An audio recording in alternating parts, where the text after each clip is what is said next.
نحمده ونصلي على رسوله الكريم أما بعد فأعوذ بالله من الشيطان الرجيم بسم الله الرحمن الرحيم محترم محت الصدر وعستاد اکرام اور میرے ساتھیوں السلام علیکم.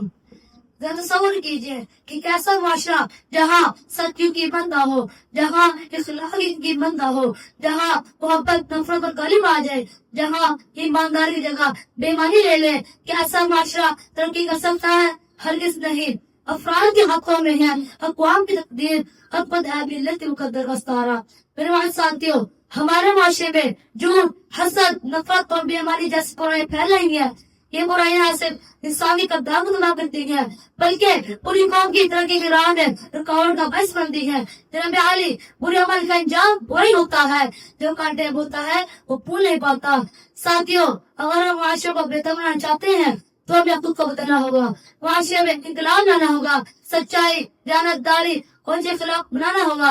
آئے ہم دھیان کریں کہ ہم برائیوں سے خلاف کرے ہوں گے، اچھائی، دیانتداری اور بھائی چارے کو فروغ دیں گے.